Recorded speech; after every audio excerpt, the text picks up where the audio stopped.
I was there. I was in town. Chappelle was getting the Mark Twain Prize. So I went for lunch to the White House. I got invited by some staffers, and next thing I knew, I was getting walked into the Oval Office. Just my girlfriend and I, and it was a total surprise. No shit. Yeah, I walked in. He wasn't in there. It was like the CIA director and the National Security Advisor and a bunch of lawyers waiting for him. They had just like killed some terrorist, and they wanted to talk about it, and suddenly here he comes down, walking down the hall like Darth Vader, and I was like, whoa, okay. Tickets are on sale for KFC Radio Live. Click the link in the bio, get yours, come out and hang with the boys. Good to see you again. Yeah. Where do you want me? Right there. How are you, brother? I'm doing great. Yeah. Doing great? Yeah, I'm doing Strong great. word. Hell yeah. After all these years, still doing great? Better than ever. Get it? Is that true? Luckiest guy. I feel like it's, I mean, I can't even imagine after how many years you've been in the game still being like, yeah, I'm good. Already now I'm like, I don't know. Anybody with a regular job. Yeah, that's like my number one motivator. Do you still feel that way? Like, as long as I'm not doing a regular job? I mean, I still feel like it's a hobby. Really? Doing comedy, traveling, all this stuff. It's never, you haven't gotten to a point where you're like, I had points like that, but Not not now. right now. I like the show I'm doing. What's the change? The show is the change? Yeah. Yeah. Well, Dude, I just saw you at MSG with Chappelle, Oh, wow. and it's obviously incredible, blah, blah, blah. I was with my dad, and we didn't know what it was going to turn into. It was the first night, so, like, I'm just in the crowd at the Travis Scott concert with my dad. It was That's amazing. Yeah, it was very That was fun. a good one. That was great. That was so crazy that you guys all did that, and I feel like it still went like almost under the radar. Is that possible to sell out MSG like for a full week and still like have it be like? That's Dave. He doesn't do press. Yeah, that's what Crazy. I was telling people, I was like, I'm going to Chappelle night. Like, Chappelle's here? I'm like, yeah, he's across the fucking street tonight. Yeah, people have to do word of mouth. Yeah. He doesn't promote it. You got to know. And he likes no phone, so there's no social media and no press.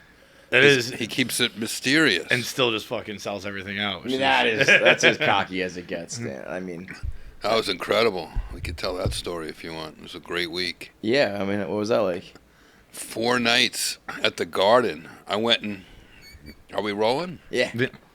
I went, like, when I knew Dave had been planning something for his birthday for a while. It was a big birthday. And, me and Dave did open, my earliest days of comedy were driving Dave around New York in the middle of the night. So it's like, all right, what are we going to do for the 50th? And I guess Madonna postponed some dates at the Garden.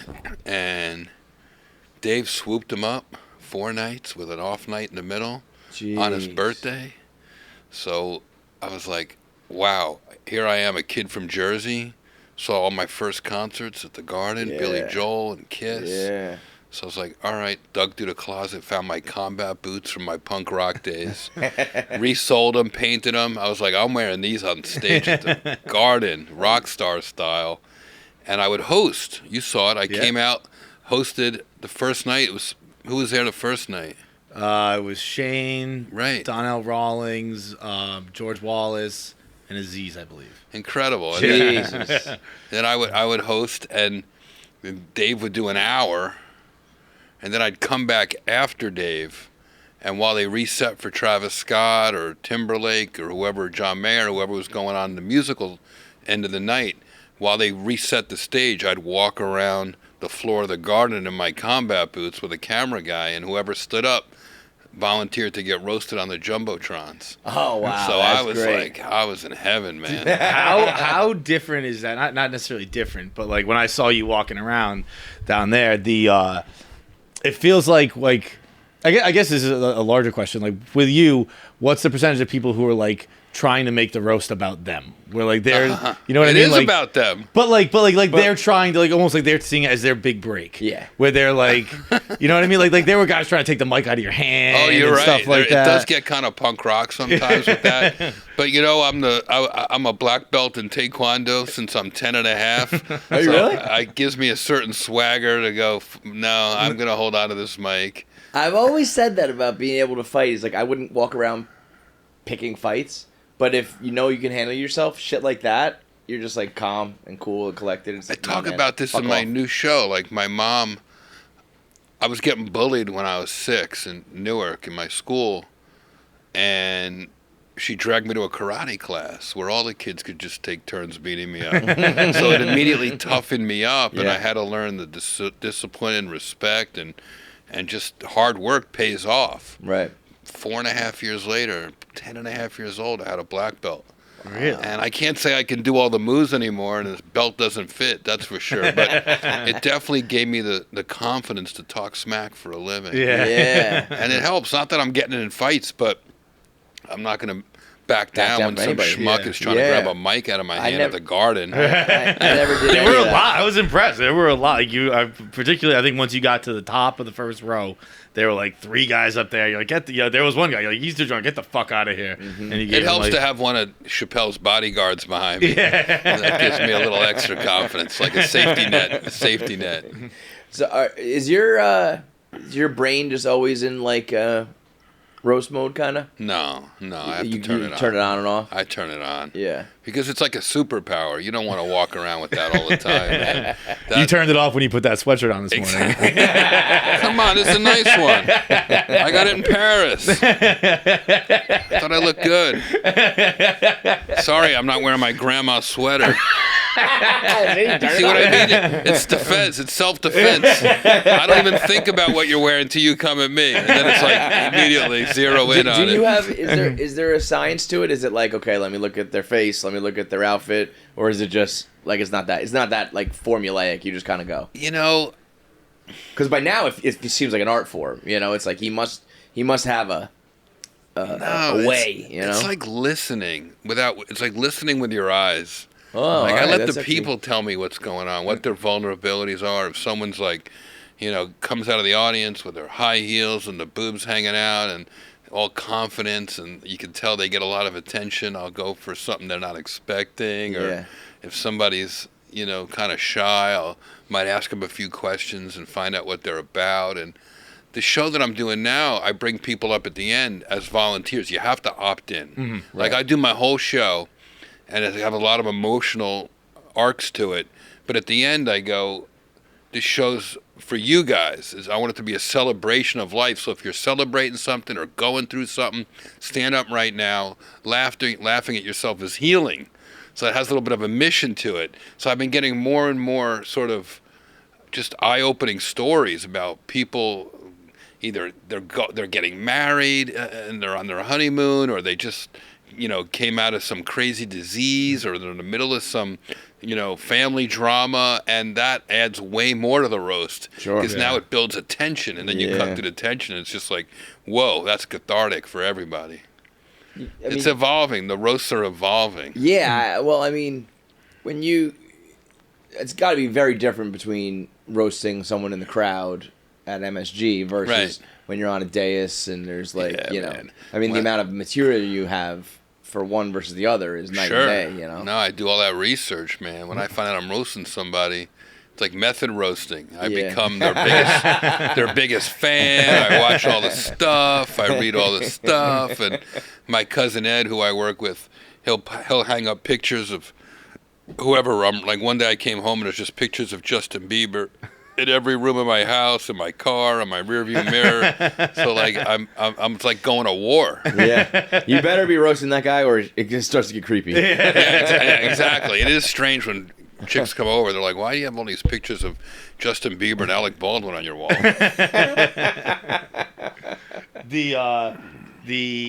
had popped in your IMDb a few days ago when we found out that you were going to be coming on, and obviously you have a ton of roast stuff, but there were a few things where I was like, what would you say the weirdest thing on your like filmography is. Oh my goodness. Or most unique thing, I suppose. Well, for whatever reason, lately I've been getting asked to do a lot of game shows.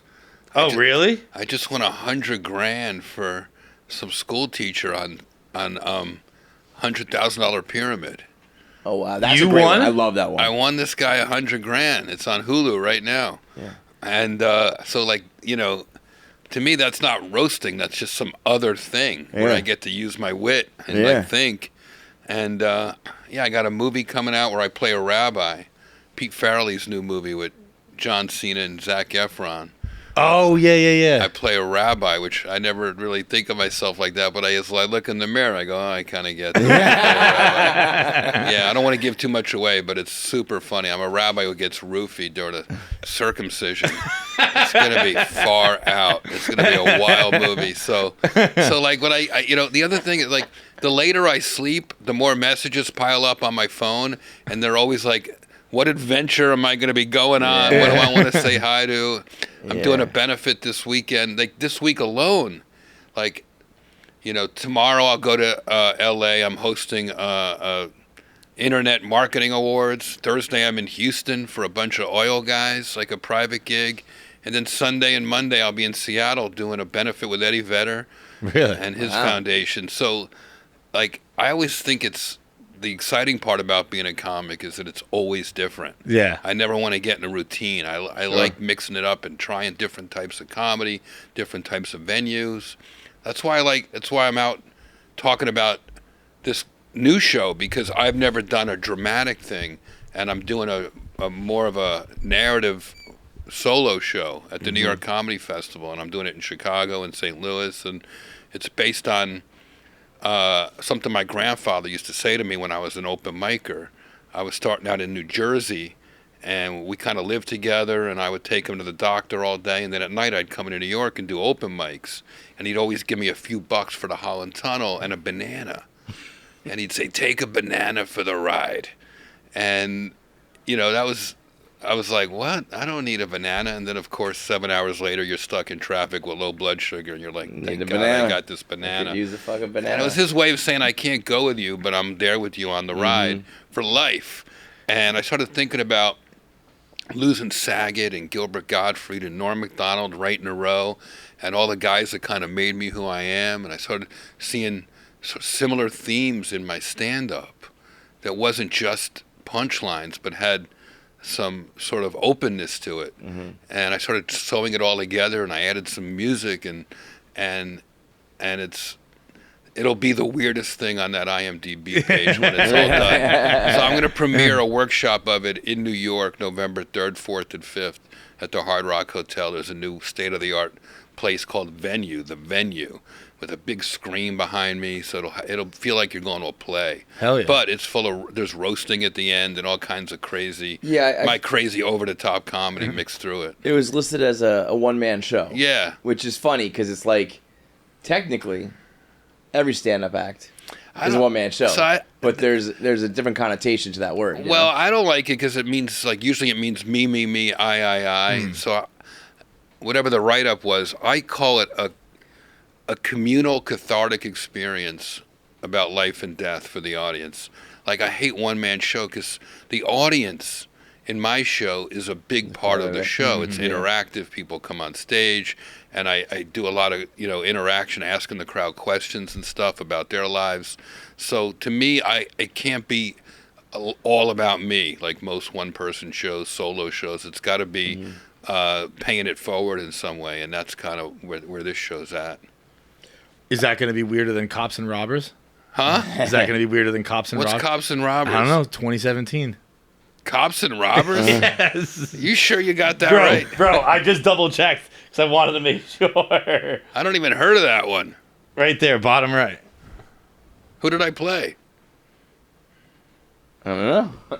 Wait a second. Let me see this. I was going through stuff and I was like, Guys yep, are out of your minds. and then I got the Cops and Robbers 2017. Cops and Robbers. That sounds like a foreign name to some film. Very bottom right there. What the heck? You have no recollection of this? What the heck? Is it a different Jeff Ross? Is there? I'm not this piece of crap. somebody listed me in something I'm not in. Yeah, that's hilarious. Damn. All right. That makes a lot more sense. 'Cause I Cops remember. and roasters. I did a roast of the Boston Cops once. Did you? That was pretty wild. How'd that go? It was hard, man. Cops have to have the last word, so it was tricky. But in the end, I kind of won them over. They posted it up. It's still on Paramount Plus. You can watch it. When did you do that? I did it in 2016, I think. 2016. Jeff Ross roast cops. Yeah, I mean that's popping up all over here. Jeff Ross. I did roast one in a cops. maximum security jail. I did one on the Mexican border fence. Really? I don't like doing stand-up specials like in a regular setting. I like taking it to the people and doing kind of crazy attempts. What? Obviously, you just listed 3 where I feel like you'd be very nervous going in. What was the one where you felt like you were in the most danger? Oh man, well I've been to Iraq a couple times, but I'm probably doing Brazos County Jail, a maximum security jail in Texas, full of gangbangers and white supremacists. I'm just a Jewish kid from New Jersey, making fun of these people. Didn't have a single friend in the place. No, Yeah, I went really. early. I went for a week and made friends. I made friends with the people.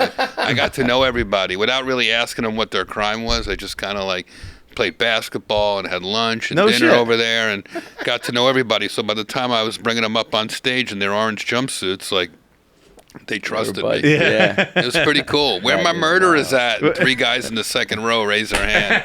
It's like, what have I gotten myself into? Now these guys are getting out, too. So I'm more nervous. God. Is that a fairly common thing for comics to perform in prisons? Like, No, nobody. I know Bargatze No. has that bit about how he did it once. Oh, yeah? But I guess I wrote to and I heard 1,000 jails and prisons. That was the only one that said yes. Really? Because I wanted to bring cameras in, and it's on as a Comedy Central special. So that's out there. You can watch. And to their credit, they have a lot of autonomy over their jails in Texas. So the sheriff there was like, all right, just give me a month's notice so that I can use it to get good behavior out of my team, No way. out of my inmates. And it wound up being very healing, I think, for the people there. Plus, I did the women's dorm, and it was pretty intense. It's a pretty intense show. In your experience in the week there, are inmates happier or less happy than you imagined? Happy? I don't know if happy's the word, or- but it was like the sort of motivating thing I said to them was, if you can laugh at yourself, you're one step closer to freedom. And that kind of got people up off their feet and wanting to be roasted, and they all had to write a little letter to the jailers saying why they wanted to be at the show. So it wound up being a morale boost Yeah. for the guards and the inmates. I guess that's that's the word I should use. Like, Yeah. Is morale at a prison typically lower or higher than you expected? Well, I was only in from, I think when I was there, they were all like pretty happy Yeah. because it was like, here's some guy who actually is like giving us a second look and not treating us like human dust that we like keep in the dark. I was putting lights on them and bringing them on stage Right. and making it fun. And, you know, there's part of me going, should I really be doing this? Because some of these guys are despicable. But some of them are just guys who, you know, had some tough breaks, or they're drug addicts, or they need a second chance. I'm a big believer in second chances. And I sold weed in high school, and, you know, I was lucky enough to be born white in New Jersey, so Right. I didn't get in too much trouble. Could have been you, It man. could have been me. you. And there was a lot of Yeah. guys who I said, wow, that could have been me. So it was humanizing to the inmates for the people who watched. I thought it really humanized the prison, the jail experience. Plus, I learned a lot about incarceration, the death penalty, and solitary confinement, and how all that works. It was Yeah. pretty interesting. The solitary confinement, my only knowledge of it is one single episode of Law and Order SVU where Stabler goes into solitary confinement for like 2 days, and he thinks he's been in there 2 weeks and starts fighting everybody because he lost his mind. I Yeah. imagine it doesn't happen that fast. Yeah, no. I mean, I couldn't handle it. I would go nuts. I need people. So Yeah. I consider solitary confinement torture. So I'm against doing that to people. Are you typically like in your day-to-day life? Are you more solitary, or are you more? Like, I like people. I like to go the gamut. I need people around. Yeah. You know, work it out. Like, I'm very social, but then when that's all over, I like to just chill. It took me a long time. My friend Sarah Silverman was like, Jeff, you you could stay home. People always want to hang with you. You need to want to hang with yourself more. So I learned to like chill, take a bath, hang with the dog. Yeah. And got a nicer house. That helps. But when I was living in those crappy it's easy to studios, hang out with yourself when yourself is better than Yeah, Nobody yeah. wants to hang out with yourself when your life is shitty. right, Right. and that helps. So life's good now, and it's allowing me to try new things creatively and stuff. Once you feel a little more settled.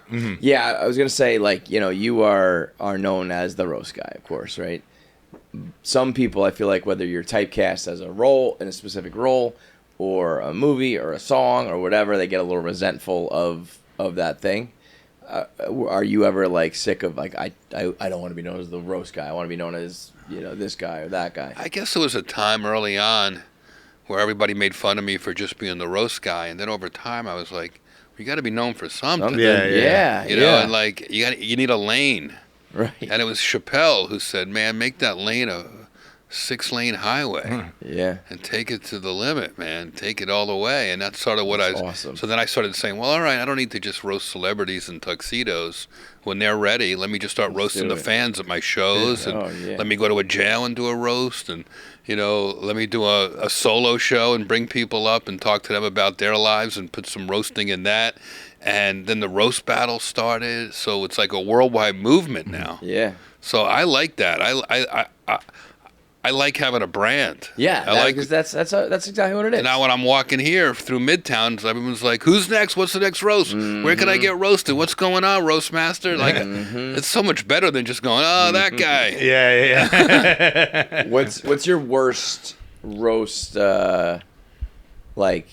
Meaning meanest, like worst reaction where they were like they couldn't handle it. Oh wow, man. There's been a few over the years, but man, something will pop into mind. But for the most part, I'm so careful, guys, about consent. They have like back in the day, comics would just come out and make fun of the crowd. I guess they still do, in the front row, whatever. And I do that a little bit, but if you're gonna get roasted, I need you to. The lights come on. Yeah. You need to stand up and go me. And once you come up there and go, I want it. Give it to me, roast master. Then I'm in. Yeah. So rarely do I have one backfire. Every now and then it'll be a chick who'll, be up there because she thinks I'm gonna talk about her boobs or her outfit, and I'll just make fun of her crooked teeth, and then I'll get smacked because they're not ready for it. Oh yeah, all the time. No shit. Fucking way. I've gotten a little bit better at it, but every now and then they'll give you a whack. Dude, that black belt's not helping you there. That's okay. I don't mind. I kind of like it, and it means I hit a nerve. It means I hit a nerve, and it's kind of fun. And the audience obviously goes bananas when you do something like that. When you really like have a moment with somebody. So, the roast for the most part, once you opt in, and even if people are like, roast my friend, roast, I won't do it. It's got to be. Bullying. They have to. They have to go. I want it, and then it's always a home run. If you're having fun, then everyone has fun. I feel like sometimes people think they can handle it, and are not prepared, though. You know what I mean? That might be, but that's more like for bachelor parties or a birthday party. They go, "Oh, my friends want to roast me for my retirement or whatever," and but like, I roast people that are made. I try to roast people that have thick skin, that are confident, that they're not going to be brittle. Yeah. Right. We got to be real careful. There's a famous story about Ann Coulter. She just couldn't handle it at the Rob Lowe roast. Yeah. But that was I remember that. We gave her so much good ammo for her to be self-effacing and to come back at us, but she wouldn't do it. That was kind of like her last moment. I feel like I haven't heard her name ever again. Isn't that funny? Interesting. Wow. I see what happened. You see what's what a going shame on? that was. It's the power of the roast. Yeah, you're right though. I mean, that's what I say. Like, laughter's healing. It's a gateway to like a freedom. And if you can't laugh at yourself, you're probably gonna get stuck in a rut. Yeah. I'm trying to think of anybody else who I like. Nobody else got like, like. What? Bieber sticks out of my mind. Hasselhoff. Like, there's ones that like stick out, but they were they were like okay, you know. And Ann Coulter, I never heard from her again. Bieber called us, said roast me. I do You remember. know, that was the best when they. Sorry to interrupt you. What were you saying? Just when they come to us and go, we want to be roasted, it's the best. Do you think that's ever like? Do you ever feel like? Because I remember Bieber at that time wasn't like the most beloved. Hannibal right? Buress said it. Remember him? Yeah, Hannibal Buress was like, "I don't like you." He was like, Yeah. like you know, I hope you have fun at this incredibly transparent attempt to be viewed as likable by the general public. But it worked It did. because he knew he had the goods. He had a good album coming down out real soon after that, and it worked. I mean, the roast was like a reboot. Like it was like clear history for him. And once he laughed at himself, he owned everything. It became sky's the limit.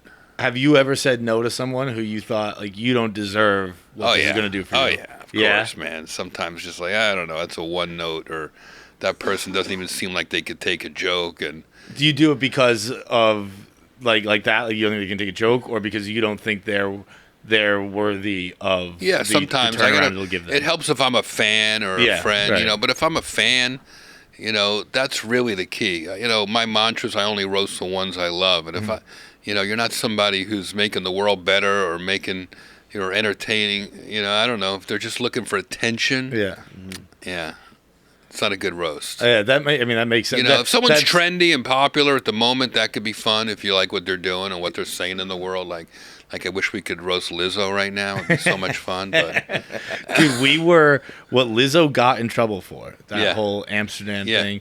We did that with Bert Kreischer, like I don't know, 6 months before it happened. Like went to that very bar, did the banana bar. I don't know if you really, then. no, I heard about that. Went to the banana bar. We were eating fucking bananas out of strippers' pussies, like exactly what Lizzo Really? was making people do. We're like, Wow. Bert made us do that. Yeah, it Wow. was like it's kind of exactly what she described, where it was like, you know, it's like a group thing. Everybody's doing it. You gotta like. Of course. You can't go to My the banana show's bar. called Take a Banana for the Ride. I'd be down with that in a second. That is, I didn't say it when you were saying it, but it's so funny. My dad is the same way. Like, Really? It was you got a banana in the car. I feel like Little potassium. In a pinch, you could use it as a dildo.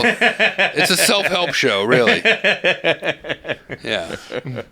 I don't know how Lizzo can fat shame anybody when Lizzo is short for lasagna. You know, she got fired off the Super Bowl halftime show. Did she? But she still gets to go to the game because she got drafted by the Denver Broncos. You're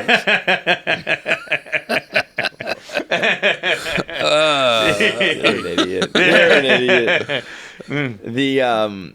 Did roasting just like naturally happen, or like you know you say yes to a couple and next thing you know it's your thing, or were you like I didn't know I'd be good at it. Right. I just tried it. It looked fun. They had trouble getting people. It was like a long time ago. And I was like, I'll try it. I like hanging with the old guys and see what goes on. And I just had a natural Jersey ball busting sort of knack Way for about it. it, Yeah. And when I started like putting my writing skills and developing joke writing into it, and then research and the fact that I was a fan of so many actors and directors and musicians, I was like, this is a great way to see the world, meet the world. You know, suddenly I'm meeting people that they would come to these New York Friars roasts, politicians and rock stars and athletes, and I was like, oh, this is definitely a path no one else has taken.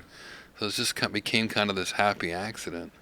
You mentioned see the world there, and you mentioned it on stage when you were at MSG too. Are you like? Is that a big thing for you, getting to travel and see the world with comedy? It is. It's like a backstage pass to the world. Good way to put it. You know, I get to go. I've been to war zones. I've been to, you know, just That's what you led the with? White House. Yeah, I mean, I like seeing seeing things that most people don't get to see. Yeah. Like this shitty fucking room you guys got here. Look at this Dude, place, look man. how It's many like fucking wires are down there. wires is the we were least of the just talking problem about- here, man. This looks like We were just talking about how we need to gut the whole fucking thing. I seen hostage videos with a better budget than this fucking show. Jesus. It's bad. At least we got a dick in your face right there. Who's your though, but- decorator? Hamas? It is. You know what? Like, that's nice, right? Like people come in here all the time, like, "Wow, what a great studio." I'm like, "Don't fucking lie to me, fucking dude. lie Don't right lie now. to This is me." a studio? I I see it too, bro. I thought this was one of those Midtown refugee centers. It's so bad. It's so bad. It's so bad. We're doing it this week. We're fixing it this fucking week. Hey, whatever works, man. I get What do you it. think of our gigantic sliding door wall? I didn't even notice that. Is that what that is? For some reason, we have it opens and closes like a big door. A regular wall was too convenient. Yeah, so rather than have a wall, we just turned it into a door wall. It's like a weird safe house. Wow. Fucking awful, man. Do you get roasted? I know people like do the dais, like, but has there ever been the roast of Jeff Ross? There's never been a roast on me, so That's gotta happen, right? I feel That's like gotta be, at some maybe one point I day on have your to deathbed. prove that I can dish it out, but that I can also take it. Yeah. So I do. Imagine that if Jeff Ross was like, "Stop making fun of me, guys. Fuck you guys." I am sensitive, and to prove that I can take a joke, I open my new show, roasting myself. I make a bunch of jokes on my own. I don't want to give too many away because it's a pretty crazy part of the show. Did you go to your actual insecurities? You really roasted yourself? I just looked in the mirror. So I guess I do kind of look like Voldemort's lawyer. Yeah, so I go for it with myself. And I have alopecia, so like it took me a long time to like admit it, joke about it. So it's sort of like a way to kind of like be self-deprecating at the top of my show and let people in a little bit. So. Was that a hard thing? It was. Like just one day I had a big Jufro and then like clumps are coming out and all in a couple weeks. I thought I was dying or something. And you still got some brows there. Yeah, they come and go. They bit. kind of do their own thing and, medication and other stuff. And I really thought I was a goner. I didn't know what it was at that point. Really? I didn't know I had alopecia. I thought I had something that was going to kill me. And turns out I was fine. I was just transitioning into if Amazon sold a Jeff Bezos blow-up doll. That's what you get, me now. It does work. Vin Diesel if he were neither fast nor furious. What's it called? Fast and the Furious? Dude, that reminds me of something I meant to bring on the show today. I was doing the New York Times crossword today, and one of the clues was the hunk of the Fast and Furious franchise. Who would you say that is? Vin Diesel. Tyrese, Vin Diesel, or The Rock, right? I would have said Paul Walker, but the answer was Dwayne Johnson. Wow, that's crazy. Yeah, but it's a crossword puzzle, so it could be more than one, but it has to be the one that fits. Yeah, Dwayne Johnson. It's not a trivia question. Right. That's bullshit. But I got it right because It should say a hunk. Right, so, The hunk. But even Dwayne Johnson, if we can get a little gay for a second, he's too big to be a hunk. I think a hunk's a little more svelte. He's more of a chunk. Yeah, he's a beef. I did a roast battle with The Rock once. That was pretty fun. Really? You were roasting him or you were writing for him? No, we roasted each other in front of like 40,000 troops at Pearl Harbor in Hawaii. No Did shit. he write his own shit or did he have He some- worked hard on it. He was Yeah. good. Yeah. I gave him the win. You gave him the win? I gave him the win. How often do you do that where you're just like, fine, you can Not have too it? often. Only when I he's roasted That's a Blake good one to do. Griffin. 6'5", 300 I pounds. roast battled Blake Griffin and I beat him, but not by much. He's a funny guy. He was super funny. Yeah. Yeah, it's fun when big stars kind of let themselves get made fun of like that. It shows a lot of integrity. You ever see the famous Blake Griffin tweet? I don't know. Oh, it's my favorite tweet of all time. What is it? It's during the Casey Anthony trial. Uh-huh. All-time tweet. I'm going to look it up real quick so I get it exactly right. I don't know that one. It's so funny. Like it's actually such an example of what Twitter used to be versus like what it is now, where it's like it was just a stream of consciousness. Like I'm just gonna send this tweet. I'm sure nothing will come of it. He said, accidentally hit a squirrel yesterday in my car. Feel so guilty I could barely sleep.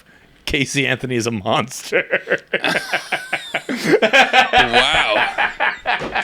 It's one of the greatest tweets of all I time. never heard that. Blake going in. Yeah, I admire him for that. for it there, Blake. I admire him for that.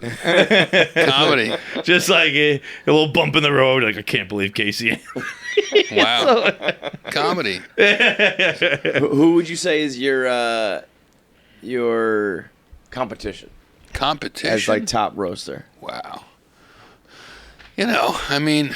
Pete Davidson's amazing at it when he does it. I think we're going to do another one hopefully soon. Jeselnik obviously is a fucking monster in that world. And I feel like Jeselnik would probably be like the premier.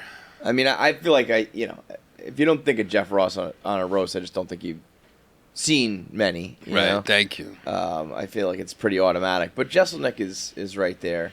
He's unbelievable. He works so hard on his jokes. I think I feel like Nikki Glazer did a bunch. Amazing. I mean, she's unstoppably funny at those roasts, and she can get away with just so much because she's so lovable. Mm-hmm. So you just want to have her keep going and piling on, and she's a great person too. If you could roast one person, who would it be that you haven't done yet? Wow. The ones I dream about are, for some reason, the rock stars, like Bob Dylan, Springsteen, Stevie Wonder, those guys that are getting up there, but they have such iconic legend status that the jokes would be so funny. Especially Stevie. Oh my God. I saw Stevie Wonder the other day. I was thinking that would be the best roast. Where'd you see Stevie Wonder? I saw him at a memorial. He sang at a memorial that I was at. Where did he see you? Yeah, exactly. In his dreams. But, blind jokes, you don't get to do those very often. And, so some of the, people that are so made that the jokes would just bounce off them and they would just be laughing and having fun. Yeah. That's kind of the goal. Keith Richards would obviously be a great roast. Huge one. Bill Clinton, Obama.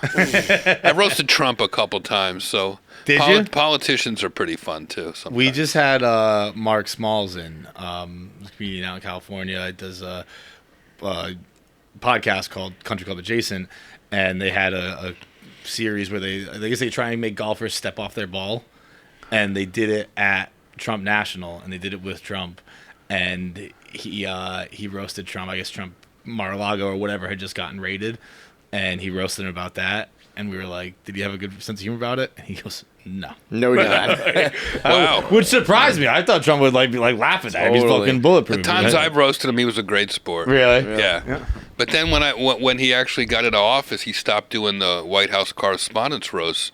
And I did bump into him, and I kind of gave him shit for that. I was like, "Man, that was fun. You should Yeah, what the fuck? You should Did he say anything? let us." Yeah, of course. I have a picture of myself in the Oval Office going, "What the fuck, dude?" And you could just see him going like, any Yeah. excuse? Just like, he was just like, he just I'm the didn't want. president now. Shut the fuck up. He didn't really say why, and I did say it would be good for him to laugh at himself a little bit. Yeah. It's a great Totally. American tradition. Totally. But now he's so far past that.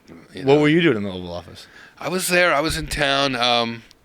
Chappelle was getting the Mark Twain Prize, so I went for lunch to the White House. I got invited by some staffers, and next thing I knew, I was getting walked into the Oval Office. Just my girlfriend and I, and it was a total surprise. No shit. Yeah, I walked in. He wasn't in there. It was like the CIA director and the National Security Advisor and a bunch of lawyers waiting for him. They had just killed some terrorist, and they wanted to talk about it, and suddenly here he comes down, walking down the hall like Darth Vader, and I was like, "Whoa, okay." What do you do? So you walk in the Oval Office, and there's a CIA director and all these people. Do you sit on the couch? Or do you start fiddling with stuff around the office? I knew that they were all waiting for him, so I didn't want to be that guy that overstayed his welcome. Yeah. But you could tell other staffers, he'd been having a bad day. The president had been impeached that day, or the early days of an impeachment. So they were like, anything to cheer the boss up, because I know Trump a long time. I've been to Mar-a-Lago, and I've done various shows for him, and he used to come to the roasts all the time, and I roasted him a couple times. And so when I see him, it's not politics. He just wants to talk about Don Rickles and Joan Rivers. Yeah. And I even said, "What would Joan say about all this?" And he's like, He tried to tell me that she told him to run for president. I was like, "We all told you that, but we didn't know it was going to end up like this."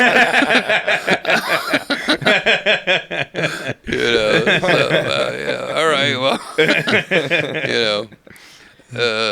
so man, like I said, a backstage pass to the world. It's totally surreal when I look back and think about all the amazing experiences. Where's the most interesting place that you think you've been? Wow. Outside, obviously, you have Oval Office and war zones, stuff like that. Man, But, that's something a regular person could visit.